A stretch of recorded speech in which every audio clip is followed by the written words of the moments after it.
Assalamualaikum warahmatullahi wabarakatuh. Halo adik-adik, di sini kakak akan memberikan materi pramuka tentang survival. Survival berasal dari kata yang berarti mampu mempertahankan diri dari keadaan tertentu. Dalam hal ini, mampu mempertahankan diri dari keadaan yang buruk dan kritis.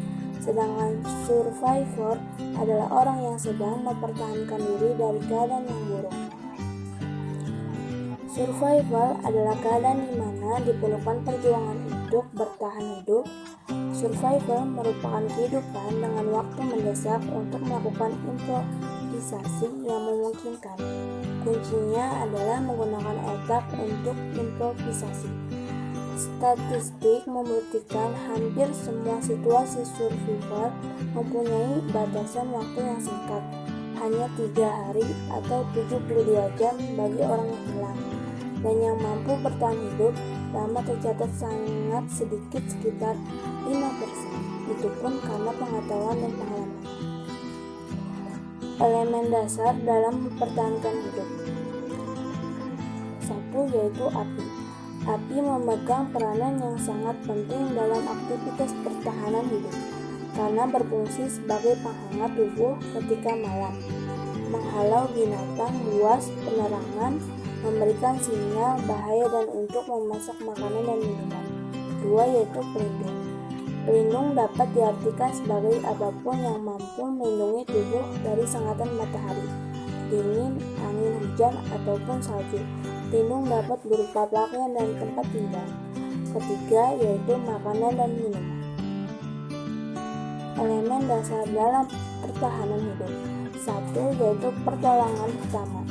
Senjata, tombak, panah, dan lain-lain. Pertolongan pertama adalah pertolongan darurat atau sementara untuk menghindari bahaya yang lebih besar sebelum mendapatkan pertolongan dari orang yang lebih ahli, dokter, ataupun tenaga medis.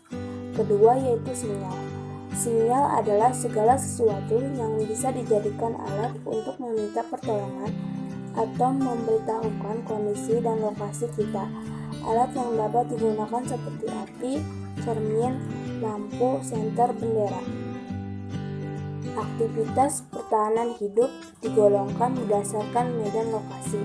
Berlangsungnya aktivitas berdasarkan medannya. Aktivitas pertahanan diri dapat digolongkan menjadi 4 bagian. 1. Yaitu mempertahankan hidup di hutan. 2. Mempertahankan hidup di laut. 3. Mempertahankan hidup di padang pasir. 4. Mempertahankan hidup di daerah kutub. Sikap dalam survival. Sikap cepat tanggap dalam keadaan darurat sangat diperlukan. Setiap orang harus dapat berbuat yang terbaik dalam memprioritaskan pandangan terhadap lingkungan darurat. Hal ini tidak mudah, karena sikap ini perlu latar belakang pengetahuan dan keterampilan. Bila semua prioritas telah diperoleh, tetapi masih kehilangan kemauan untuk hidup atau kemampuan untuk menguasai mental yang disebabkan kondisi fisik, maka akhirnya akan hilang sama sekali. Kondisi yang demikian sangat membahayakan dan bahkan sesuatu yang menguntungkan pun akan dibuangnya.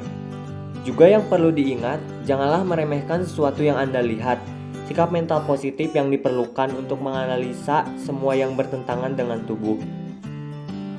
Apa saja yang berguna dalam menghadapi situasi survival? Kesiapan mendiskusikan dengan jelas apakah Anda ingin hidup. Ungkapan yang sederhana. Secara naluriah, manusia mempunyai insting untuk menjaga diri. Kemampuan untuk memecahkan persoalan. Hal ini didapat jika kita mampu mempertahankan kondisi tubuh. Mengapa ada survival?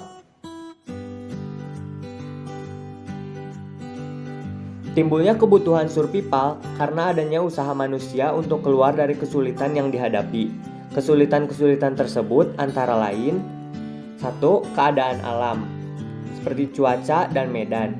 2. Keadaan makhluk hidup di sekitar kita, seperti binatang dan tumbuhan. 3. Keadaan diri sendiri, seperti mental, fisik, dan kesehatan. 4. Banyaknya kesulitan-kesulitan tersebut biasanya timbul akibat kesalahan-kesalahan kita sendiri. Dan yang terakhir, yang perlu ditekankan jika Anda tersesat yaitu istilah stop, yang artinya 1. Stop and setting atau berhenti dan duduklah. Kedua, thinking atau berpikirlah. Ketiga, observe atau amati keadaan sekitar. Keempat, planning atau buat rencana mengenai tindakan yang harus dilakukan. Kebutuhan survival. 1. Sikap mental. Semangat untuk tetap hidup, kepercayaan diri, akal sehat, disiplin, dan rencana matang serta kemampuan belajar dari pengalaman. Kedua, pengetahuan. Cara membuat bivak, cara memperoleh air, cara mendapatkan makanan, cara membuat api, pengetahuan orientasi medan, cara mengatasi gangguan binatang, dan cara mengatasi pertolongan. Yang ketiga, pengalaman dan latihan. Latihan mengidentifikasikan tanaman, latihan membuat trap, dan lain-lain. Yang terakhir, peralatan. Kotak survival, pisau jungle, dan lain-lain. Bahaya-bahaya dalam survival. Banyak sekali bahaya dalam survival yang akan kita hadapi, antara lain ketegangan dan panik. Cara pencegahan, sering berlatih, berpikir positif dan optimis, dan persiapan fisik dan mental. Matahari atau panas, kelelahan panas, kejang panas, sengatan panas, keadaan yang menambah parahnya keadaan panas, penyakit akut atau kronis, baru sembuh dari penyakit demam, baru memperoleh vaksinasi, kurang tidur, kelelahan, terlalu gemuk, penyakit kulit yang merata, pernah mengalami sengatan udara panas, minuman alkohol, dehidrasi. Demikian penjelasan mengenai survival, semoga bermanfaat ya. Wassalamualaikum warahmatullahi wabarakatuh.